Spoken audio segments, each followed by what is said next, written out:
बोलो भारत माता की, भारत माता की जय श्रीराम अंद्रे जय जय श्रीराम ಅಂತ ಹೇಳಬೇಕು. जय श्रीराम, जय श्रीराम, भारत माता की.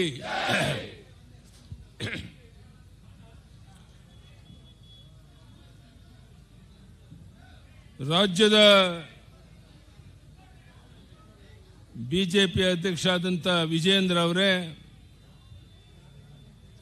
ಕೇಂದ್ರದ ಸಚಿವೆಯಾದಂತ ಶೋಭಾ ಕರಂದ್ಲಾಜೆ ಅವರೇ, ಚಲವಾದಿ ನಾರಾಯಣ ಸ್ವಾಮಿ ಅವರೇ, ಮಾನ್ಯ ಶ್ರೀರಾಮುಲು ಅವರೇ, ನಮ್ಮ ಪ್ರತಿಪಕ್ಷದ ನಾಯಕರಾದಂತ ಆರ್ ಅಶೋಕ್ ಅವರೇ, ಉಳಿದೆಲ್ಲ ವೇದಿಕೆ ಮೇಲಿರುವಂತ ಹಿರಿಯ ಮುಖಂಡರೇ, ಮಾಧ್ಯಮದ ಸ್ನೇಹಿತರೆ, ರಾಜ್ಯದ ಮೂಲೆ ಮೂಲೆಗಳಿಂದ ಬಂದಿರುವಂತ ಆತ್ಮೀಯ ನನ್ನ ರೈತ ಬಂಧುಗಳೇ, ಅಣ್ಣ ತಮ್ಮಂದಿರೇ, ಮಾಧ್ಯಮದ ಸ್ನೇಹಿತರೆ, ವಿನಾಶಕಾಲೇ ವಿಪರೀತ ಬುದ್ಧಿ ಅಂತ ಹೇಳ್ತಾರೆ. ಬಹುಶಃ ವಿನಾಶಕಾಲ ಹತ್ರ ಬಂದಾಗ ಅಧಿಕಾರ ಮತದಿಂದ ಅಜೀರ್ಣ ಆಗೋಷ್ಟು ಬಹುಮತ ಇದೆ ಅಂತ ಒಂದೇ ಒಂದು ಕಾರಣಕ್ಕೋಸ್ಕರ ಈ ಶಿವಕುಮಾರ್ ನೇತೃತ್ವದ ಸರ್ಕಾರ ರೈತ ಸಮುದಾಯಕ್ಕೆ ದ್ರೋಹ ಮಾಡ್ತಾ ಇದೆ. ಹಣದ ಬಲದಿಂದ, ತೋಳು ಬಲದಿಂದ, ಅಧಿಕಾರ ಬಲದಿಂದ ಜಾತಿಯ ವಿಷಬೀಜವನ್ನು ಬಿತ್ತಿ ನಾವೇನ್ ಬೇಕಾದರೂ ಸಾಧಿಸಬಹುದು ಅನ್ನೋ ಭ್ರಮೆನಲ್ಲಿ ಅವರಿದ್ದಾರೆ. ಕರ್ನಾಟಕ ರಾಜ್ಯದಲ್ಲಿ ಭೀಕರ ಬರಗಾಲ ಇದೆ. ಎಲ್ಲ ಜಲಾಶಯಗಳು ಬತ್ತೋಗಿದೆ. ಮುಂದಿನ ಭವಿಷ್ಯದ ಬಗ್ಗೆ ಜನ ಚಿಂತೆ ಮಾಡ್ತಾ ಇದ್ದಾರೆ. ಬಿತ್ತಿದ ಬೀಜ ಮೊಳಕೆ ಹೊಡೆದಿಲ್ಲ. ಕಣ್ಣೀರಲ್ಲಿ ಕೈ ತೊಳಿತಾ ಇರುವಂತ ಈ ಸಂದರ್ಭದಲ್ಲಿ ಈ ರಾಜ್ಯದ ಮುಖ್ಯಮಂತ್ರಿ ಇತರ ಜನ ಎಲ್ಲರೂ ಸೇರಿ ಡೆಲ್ಲಿಗೆ ಹೋಗಿ ಮಂತ್ರಿಮಂಡಲದ ವಿಸ್ತರಣೆ ಬಗ್ಗೆ ಚಿಂತನೆ ನಡೆಸಿದ್ದಾರೆ ಹೊರತು ಯಾವನಾದರೂ ಒಬ್ಬ ಈ ರಾಜ್ಯದ ಜನರ ಸಂಕಷ್ಟವನ್ನು ಕೇಳೋದಕ್ಕೋಸ್ಕರ ಯಾವುದಾದ್ರೂ ಜಿಲ್ಲೆಗೆ ಹೋಗಿ ಜನರನ್ನ ಒಟ್ಟಿಗೆ ಸೇರಿಸಿ ಅವರ ಕಷ್ಟ ಸುಖವನ್ನು ವಿಚಾರಿಸುವಂತ ಪ್ರಾಮಾಣಿಕ ಪ್ರಯತ್ನ ಮಾಡಿಲ್ಲ. ನಾನು ಹೇಳ್ತೇನೆ, ಈ ಶಿವಕುಮಾರ್ ಸರ್ಕಾರಕ್ಕೆ ಏನು ಅಧಿಕಾರ ಮತದಿಂದ ದೊಡ್ಡ ಬಹುಮತ ಇದೆ ಅಂತ ಒಂದೇ ಒಂದು ಕಾರಣಕ್ಕೋಸ್ಕರ ಒಂದು ರೀತಿ ತೊಗಲಕ್ ದರ್ಬಾರನ್ನೇನು ನಡೆಸಕ್ಕೆ ಹೊರಟಿದ್ದೀರಾ. ಬಹುಶಃ ಇದು ಕೊನೆಯ ತುದಿಗೆ ಮುಟ್ತಾ ಇದೆ. ನಾನು ಹೇಳ್ತೇನೆ, ಈ ಸರ್ಕಾರಕ್ಕೆ ಇದು ಸಾಂಕೇತಿಕವಾಗಿ ಇಲ್ಲಿ ಹೋರಾಟ ನಡೀತಾ ಇದೆ. ನೀವು ಯಾವ ಜಿಲ್ಲೆಗೆ ಹೇಳಿದ್ರು ಸಹ ನಾನು ಬಂದು ಒಂದು ಅರ್ಧ ದಿವಸ ಇದ್ದು ಜನರ ಸಂಕಷ್ಟಕ್ಕೆ ಸ್ಪಂದಿಸಕ್ಕೆ ಸಿದ್ಧ ಇದ್ದೇನೆ. ನಾವೆಲ್ಲ ಒಟ್ಟಾಗಿ ಸೇರಿ ಈ ಭ್ರಷ್ಟ ಸರ್ಕಾರವನ್ನು ಕಿತ್ತೊಗಿಬೇಕಾಗಿದೆ. ಇಲ್ಲದಿದ್ರೆ ನಾಡಿನ ಜನತೆಗೆ ಭವಿಷ್ಯ ಇಲ್ಲ. ಇಂಥ ವಿಚಿತ್ರವಾದ ಪರಿಸ್ಥಿತಿ ಇರುವಂತಹ ಈ ಸಂದರ್ಭದಲ್ಲಿ ಇವತ್ತು ಒಂದು ಐತಿಹಾಸಿಕ ಒಂದು ಕಾರ್ಯಕ್ರಮ ಇಲ್ಲಿ ನಡೀತಾ ಇದೆ. ಬಹುಶಃ ನಿಮ್ಮ ತೊಗಲಕ್ ದರ್ಬಾರಕ್ಕೆ ಕೊನೆ ಹಾಡೋದಕ್ಕೋಸ್ಕರ ಇಲ್ಲಿ ನಾವು ಸೇರಿದ್ದೇವೆ. ನಾನು ಕೇಳ್ತೇನೆ ಈ ರಾಜ್ಯದ ಮುಖ್ಯಮಂತ್ರಿಗೆ, ನೀವು ಟೌನ್ಶಿಪ್ ಮಾಡೋದಾದ್ರೆ ಬಿಡದೇನೆ ಬೇಕಾ? ಎಲ್ಲರೂ ಸಹ ವಿರೋಧ ಮಾಡ್ತಾ ಇದ್ದಾರೆ. ಕೆಲವರು ಒಪ್ಪಿಗೆ ಕೊಟ್ಟಿದ್ದಾರೆ, ನಾನು ಅಲ್ಲೇ ಮಾಡೋದು ಅಂತೇಳಿ ಏನು ದರ್ಪವನ್ನು ತೋರಿಸ್ತಾ ಇದ್ದೀರಾ? ಅಧಿಕಾರ ಮತದಿಂದ ನೀವೇನು ಮಾಡಿದ್ರು ನಡೆಯುತ್ತೆ ಅನ್ನುವಂಥ ಭಾವನೆಯಿಂದ ನೀವು ತೊಡಗಿದ್ದೀರಾ. ಇದನ್ನ ಕೊನೆ ಮಾಡೋದಕ್ಕೆ ಈ ಸಭೆಯಲ್ಲಿ ಪ್ರಾರಂಭ ಆಗಿದೆ. ನಾನು ಹೇಳ್ತೇನೆ, ಶಿವಕುಮಾರ್ ಅವರಿಗೆ ನಿಜಕ್ಕೂ ನಿಮ್ಮ ರಾಜ್ಯದ ಜನರಿಗೆ ಕಳಕಳಿ ಇದ್ರೆ ಈ ಬಿಡದಿನಲ್ಲಿ ಟೌನ್ಶಿಪ್ ಮಾಡುವಂತಕ್ಕೇನು ಹೊರಟಿದ್ದೀರಾ? ಅದನ್ನು ಕೈ ಬಿಟ್ಟು ಬೇರೆ ಕಡೆ ನೂರಾರು ಎಕರೆ ಜಮೀನಿದೆ, ಸರ್ಕಾರಿ ಜಮೀನೇ ದೊಡ್ಡ ಪ್ರಮಾಣದಲ್ಲಿದೆ. ಇಲ್ಲಿ ಯಾಕೆ ಮಾಡಕ್ಕೆ ಕೊಟ್ಟಿದ್ದೀರಾ? ರಿಯಲ್ ಎಸ್ಟೇಟ್ ಮಾಡಿ ನೂರಾರು ಕೋಟಿ ಲೂಟಿ ಮಾಡೋಕ್ಕೋಸ್ಕರ ಇಲ್ಲಿ ಬಂದಿದ್ದೀರಾ ಅನ್ನುವಂಥದ್ದು ಜಗಜ್ಜಾಹೀರಾಗಿರುವಂಥ ಸಂಗತಿ. ಇಂಥ ಒಂದು ಸಂದರ್ಭದಲ್ಲಿ ನಾನು ಈ ಸರ್ಕಾರಕ್ಕೆ ಎಚ್ಚರಿಕೆಯನ್ನು ಕೊಡ್ತಾ ಇದ್ದೇನೆ. ನೀವು ಬಹುಮತ ಇದೆ ಅಂತ ಒಂದೇ ಒಂದು ಕಾರಣಕ್ಕೋಸ್ಕರ ಏನು ಬೇಕಾದರೂ ನಡೆಯುತ್ತೆ ಅನ್ನುವಂಥ ಭ್ರಮೆನಲ್ಲಿ ನೀವೇನಿದ್ದೀರಾ, ಇದಕ್ಕೆ ಕೊನೆ ಮಾಡೋದಕ್ಕೆ ಭಾರತೀಯ ಜನತಾ ಪಾರ್ಟಿ ಸಿದ್ಧ ಇದೆ. ಈ ಭಾರತೀಯ ಜನತಾ ಪಾರ್ಟಿ, ಜನತಾದಳ, ಕುಮಾರಸ್ವಾಮಿ ಅವರು ನಾವೆಲ್ಲ ಒಟ್ಟಾಗಿ ಸೇರಿ ಇವತ್ತು ಈ ಸರ್ಕಾರಕ್ಕೆ ಕೊನೆ ಮೊಳೆ ಹೊಡೆಯೋದಂತ ಪ್ರಯತ್ನ ನಡೀತಾ ಇದೆ. ಬಹುಶಃ ಇದು ಕೇವಲ ಇಲ್ಲಿ ಬೆಂಗಳೂರಿಗೆ ಸೀಮಿತವಾಗಿಲ್ಲ. ನಾನು ಈಗಾಗಲೇ ಹೇಳಿದಂತೆ ಬೆಂಗಳೂರಿನ ಸುತ್ತಮುತ್ತ ರಾಜ್ಯದ ಯಾವುದೇ ಭಾಗದಲ್ಲಾದರೂ ಸಹ 1 ಗಂಟೆ 2 ಗಂಟೆ ನಾನು ಬರಕ್ಕೆ ಸಿದ್ಧ ಇದ್ದೇನೆ. ದೊಡ್ಡ ಪ್ರಮಾಣದಲ್ಲಿ ಹೋರಾಟ ಪ್ರಾರಂಭ ಆಗಬೇಕಾಗಿದೆ. ಇವತ್ತು 104 ವರ್ಷದ ಅಜ್ಜಿ ನಮ್ಮ ಪಕ್ಕದಲ್ಲಿ ಕುಂತಿದ್ದಾರೆ. ಇದು ಸಣ್ಣ ಸಂಗತಿ ಅಲ್ಲ. ಎಲ್ಲರೂ ಇವತ್ತು ಕೈ ಜೋಡಿಸಕ್ಕೆ ಬಂದಿರುವಂಥ ಈ ಸಂದರ್ಭದಲ್ಲಿ ನಾನು ಮತ್ತೊಮ್ಮೆ ಈ ಶಿವಕುಮಾರ್ ಸರ್ಕಾರಕ್ಕೆ ಎಚ್ಚರಿಕೆಯನ್ನು ಕೊಡ್ತೇನೆ. ಈಗಲಾದರೂ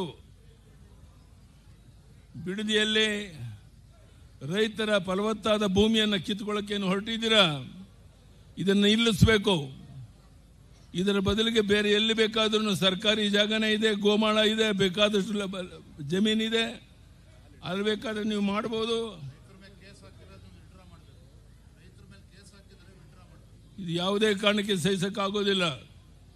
ಮೊನ್ನೆ ನಿಮ್ಮ ಅಧಿಕಾರಿಗಳ ದರ್ಪದಿಂದ ಅಲ್ಲಿ ಹೋದ ಅಧಿಕಾರಿಗಳ ಜೊತೆಗೆ ಏನು ಗೊಂದಲ ಆಗಿದೆ, ಆ ಮಹಿಳೆಯರ ಬಗ್ಗೆ, ರೈತರ ಬಗ್ಗೆ ಕೇಸ್ಗಳನ್ನು ಹಾಕಿದ್ದೀರಾ. 24 ಗಂಟೆಯಲ್ಲಿ ವಿತ್ಡ್ರಾ ಮಾಡಬೇಕು, ವಾಪಸ್ ತಗೊಳ್ಬೇಕು. ಇಲ್ಲದೆ ಇದ್ರೆ ಇದೇ ರೀತಿಯ ಹೋರಾಟ ರಾಜ್ಯದ ಎಲ್ಲ ಕಡೆ ನಡೆಯುತ್ತೆ. ಅದೆಷ್ಟು ಜನ ಬಂಧಿಸ್ತೀರಾ, ಅದೆಷ್ಟು ಜನ ಮೇಲೆ ಕೇಸ್ ಹಾಕ್ತೀರಾ ನಾವು ನೋಡ್ತೇವೆ. ಈ ರೀತಿಯ ದುಸ್ಸಾಹಸಕ್ಕೆ ನೀವು ಕೈ ಹಾಕಬೇಡಿ ಅಂತೇಳಿ ನಾನು ಈ ಸಂದರ್ಭದಲ್ಲಿ ಹೇಳಿ ಇಚ್ಛೆ ಪಡ್ತೇನೆ. ನಿಮ್ಮ ರಿಯಲ್ ಎಸ್ಟೇಟ್ ಲಾಭಕ್ಕಾಗಿ ಹೈಕಮಾಂಡ್ಗೆ ಕಪ್ಪ ಸಲ್ಲಿಸೋದಕ್ಕಾಗಿ ನಮ್ಮ ಬಡ ರೈತರನ್ನು ಒಕ್ಕಲೆಬ್ಸುವಂಥ ನಿಮ್ಮ ಈ ಕೆಲಸ ಇದು ಸಾಧ್ಯನೇ ಇಲ್ಲ. ಈ ಟೌನ್ಶಿಪ್ ಯೋಜನೆ ತಕ್ಷಣ ನಿಲ್ಲಿಸಿ ರೈತರ ಪರವಾದಂಥ ನಿರ್ಧಾರವನ್ನು ಪ್ರಕಟಿಸಿ. ಇದು ನಮ್ಮ ಕೋರಿಕೆ ಅಲ್ಲ, ಇದು ನಮ್ಮ ಹಕ್ಕೊತ್ತಾಯ. ಬೆಂಗಳೂರಿನ 2ನೇ ವಿಮಾನ ನಿಲ್ದಾಣವನ್ನು ತುಮಕೂರು ಭಾಗದಲ್ಲಿ ಮಾಡಿದರೆ ಮಧ್ಯ ಮತ್ತು ಉತ್ತರ ಕರ್ನಾಟಕದ ಜನರಿಗೆ ಅನುಕೂಲ ಆಗುತ್ತೆ. ಅಲ್ಲಿ ಸರ್ಕಾರಿ ಜಮೀನು ಲಭ್ಯ ಇದೆ.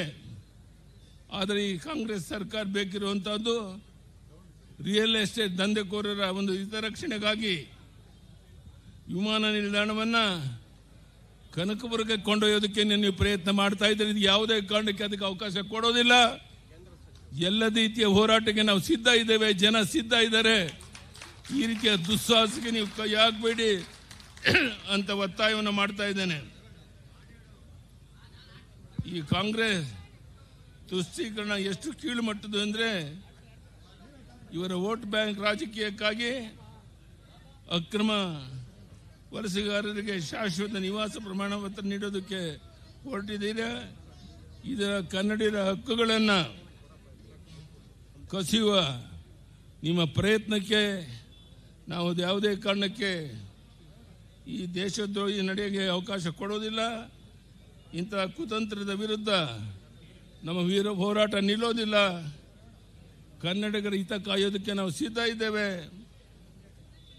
SIR ಪ್ರಕ್ರಿಯೆ ದುರುಪಯೋಗ ಮಾಡಿಸ್ಕೊಳ್ಳೋದಕ್ಕೆ ಈ ಕಾಂಗ್ರೆಸ್ ಸರ್ಕಾರ ಪ್ರಯತ್ನ ಮಾಡ್ತಾ ಇದ್ದು ಜನ ಇದನ್ನು ನೋಡ್ತಾ ಇದ್ದಾರೆ. ಜನ ನಿಮಗೆ ತಕ್ಕ ಪಾಠವನ್ನು ಕಲಿಸೋರಿದ್ದಾರೆ. ನಾನು ಎಂದಿಗೂ ಸಹ ಅಧಿಕಾರಕ್ಕಾಗಿ ರಾಜಕಾರಣ ಮಾಡಿದವನಲ್ಲ. ರೈತರ, ದೀನದಲಿತರ, ಶೋಷಿತರ ಪರವಾಗಿ ಹೋರಾಟ ಮಾಡ್ಕೊಂಡು ಬಂದಿದ್ದೇನೆ. ಮಹಿಳೆಯರ ಸಬಲೀಕರಣಕ್ಕಾಗಿ ಹೋರಾಟ ಮಾಡ್ಕೊಂಡು ಬಂದಿದ್ದೇವೆ. ನಮ್ಮ ಸರ್ಕಾರ ಇದ್ದಾಗ ನಾವು ಕೊಟ್ಟಂಥ ಕಾರ್ಯಕ್ರಮಗಳನ್ನು ಇಂದೂ ಸಹ ಮರೆತಿಲ್ಲ. ನಾವು ಕೊಟ್ಟಂಥ ಭಾಗ್ಯಲಕ್ಷ್ಮಿ ಯೋಜನೆ ಪ್ರತಿಯೊಂದು ಮನೆಯಲ್ಲಿ ನಮ್ಮ ತಾಯಿ ನೆಮ್ಮದಿಯಿಂದ ಬದುಕಕ್ಕೆ ತಂದಿರುವಂಥ ಕಾರ್ಯಕ್ರಮ ಜನ ಇವತ್ತು ಯಾವ ರೀತಿ ಸಂತೋಷ ಪಡ್ತಾ ಇದ್ದಾರೆ ಅನ್ನೋದನ್ನು ಈ ಸರ್ಕಾರ ಅರ್ಥ ಮಾಡ್ಕೋಬೇಕು. ಈ ಭ್ರಷ್ಟ ಕಾಂಗ್ರೆಸ್ ಸರ್ಕಾರ ಜನ ವಿರೋಧಿ ರೈತ ವಿರೋಧಿ ನೀತಿಗಳ ವಿರುದ್ಧ ಇವರನ್ನ ಜನ ಮನೆಗೆ ಕಳಿಸೋವರೆಗೆ ನಮ್ಮ ಹೋರಾಟ ನಿಲ್ಲೋದಿಲ್ಲ. ನಾನು ಇಲ್ಲಿರುವಂಥ ಎಲ್ಲ ಬಂಧುಗಳಲ್ಲಿ ತಾಯಂದರಲ್ಲಿ ವಿನಂತಿ ಮಾಡ್ತೇನೆ, ಮಾಧ್ಯಮದ ಸ್ನೇಹಿತರಲ್ಲೂ ವಿನಂತಿ ಮಾಡ್ತೇನೆ, ದಯಮಾಡಿ ಈ ಭ್ರಷ್ಟ ಸರ್ಕಾರಕ್ಕೆ ಜನಹಿತವನ್ನು ಮರೆತು ಒಂದು ರೀತಿ ತೊಗಲಕ್ಕೆ ದರ್ಬಾರ್ ಮಾಡ್ತಿರುವಂಥ ಈ ಸರ್ಕಾರಕ್ಕೆ ಬುದ್ಧಿ ಕಲಿಸುವಂಥ ಒಂದು ಹೋರಾಟ ಇವತ್ತೇನು ನಡೀತಾ ಇದೆ. ಅದಕ್ಕೆ ಎಲ್ಲರ ಒಂದು ಸಹಕಾರ ಬೆಂಬಲ ಬೇಕು ಅಂತ ಕೇಳ್ತಾ ಮತ್ತೊಮ್ಮೆ ಈ ಭ್ರಷ್ಟ ಸರ್ಕಾರವನ್ನು ಕಿತ್ತೊಗೆಯವರೆಗೆ ನಮ್ಮ ಹೋರಾಟ ಮುಂದುವರಿಯುತ್ತೆ. ಇವರು ಡೆಲ್ಲಿಗೆ ಹೋಗ್ತಾ ಇದ್ದಾರೆ ವಾರಕ್ಕೆ 2 ಸಾರಿ ಮಂತ್ರಿಮಂಡಲದ ವಿಸ್ತರಣೆಗಾಗಿ. ಇಲ್ಲಿ ಬರಗಾಲ ಇದೆ, ಜನ ಸಾಯ್ತಾ ಇದ್ದಾರೆ, ಕೆರೆಕಟ್ಟೆಗಳಲ್ಲಿ ನೀರಿಲ್ಲ, ಕುಡಿಯೋ ನೀರಿನ ಹಾಹಾಕಾರ, ಎಲ್ಲ ಜಲಾಶಯಗಳು ಬತ್ತೋಗಿದ್ದಾವೆ. ಇದ್ರ ಬಗ್ಗೆ ಅವ್ರಿಗೆ ಚಿಂತೆ ಇಲ್ಲ. ಅವ್ರ ಚಿಂತೆ ಇರೋದು ಯಾರು ಮಂತ್ರಿ ಆಗಬೇಕು, ಯಾರು ಅಧಿಕಾರ ಸ್ಥಾನಮಾನ ಗಳಿಸಬೇಕು ಅನ್ನೋದ್ರ ಬಗ್ಗೆ ತಲ್ಲೀನರಾಗಿದ್ದಾರೆ. ಇಂಥ ಭ್ರಷ್ಟ ಸರ್ಕಾರಕ್ಕೆ ಪಾಠವನ್ನು ಕಲಿಸುವಂಥ ಕೆಲಸ ನಾವನ್ನೆಲ್ಲ ಸೇರಿ ಮಾಡಬೇಕಾಗಿದೆ. ಆ ಕೆಲಸದಲ್ಲಿ ನೀವೆಲ್ಲ ತೊಡಗಬೇಕು ಅಂತ ವಿನಂತಿ ಮಾಡ್ತಾ ಮತ್ತೊಮ್ಮೆ ಇವತ್ತು ಕೇಂದ್ರದಲ್ಲಿ ನರೇಂದ್ರ ಮೋದಿಜಿಯವರ ಸರ್ಕಾರ ಇಡೀ ವಿಶ್ವವೇ ಮೆಚ್ಚುವಂಥ ಒಂದು ಒಳ್ಳೆಯ ಆಡಳಿತವನ್ನು ಕೊಡ್ತಾ ಇರಬೇಕಾದ್ರೆ ಅವರಿಗೆ ಸರಿಸಮಾನಂಥ ವ್ಯಕ್ತಿ ಈ ದೇಶದಲ್ಲಿ ಯಾರೂ ಇಲ್ಲ ಅನ್ನೋದು ನಿಮಗೂ ಗೊತ್ತಿರುವಂಥ ಸಂಗತಿ. ಪ್ರಧಾನಿ ನರೇಂದ್ರ ಮೋದಿಯವರ ನೇತೃತ್ವದಲ್ಲಿ ಭಾರತೀಯ ಜನತಾ ಪಾರ್ಟಿಯನ್ನು ಕರ್ನಾಟಕದಲ್ಲಿ ಬಲಪಡಿಸಬೇಕಾಗಿದೆ. ಈ ಭ್ರಷ್ಟ ಸರ್ಕಾರವನ್ನು ಕಿತ್ತೊಗೆಯಬೇಕಾಗಿದೆ. ಅದಕ್ಕೆ ನಾವು ನೀವೆಲ್ಲ ಒಟ್ಟಾಗಿ ಸೇರಿ ಹೋರಾಟದಲ್ಲಿ ತೊಡಗೋಣ ಅಂತ ಹೇಳ್ತಾ, ಭಾಳ ದೊಡ್ಡ ಪ್ರಮಾಣದಲ್ಲಿ ಮಹಿಳೆಯರು ನಮ್ಮ ತಾಯಂದಿರು ಬಂದಿದ್ದೀರಾ, ವಯಸ್ಸಾದ ನಮ್ಮ ಅಜ್ಜಿ ಸಾಯಲು ಕುಂತಿದ್ದಾರೆ. ನಿಮ್ಮೆಲ್ಲರ ಸಹಕಾರದಿಂದ ಕರ್ನಾಟಕದಲ್ಲಿ ಒಂದು ಬದಲಾವಣೆಯನ್ನು ತರೋಣ ಅಂತ ಹೇಳ್ತಾ ಮತ್ತೊಮ್ಮೆ ತಮ್ಮೆಲ್ಲರಿಗೂ ವಂದಿಸಿ ನನ್ನ ಮಾತನ್ನು ಮುಗಿಸ್ತೇನೆ. ಧನ್ಯವಾದಗಳು. ಬಲೋ ಭಾರತ್ ಮಾತಾ ಕಿ, ಭಾರತೀಯ ಜನತಾ ಪಾರ್ಟಿಗೆ ಜೈ ಶ್ರೀರಾಮ್, ಜೈ ಶ್ರೀರಾಮ್. ಭಾರತ್ ಮಾತಾ ಕಿ. ಯಡಿಯೂರಪ್ಪನವ್ರಿಗೆ ಈಗ ನಮ್ಮ ಮಾಜಿ ಕೇಂದ್ರ ಸಚಿವರಾಗಿರ್ತಕ್ಕಂಥ ಕೂತ್ಕೊಂಡ್ರಪ್ಪ ಎಲ್ಲ ಕೂತ್ಕೊಳ್ತಾಯಿ ಓದ್ತೀಯೋ ಇರ್ತೀಯೋ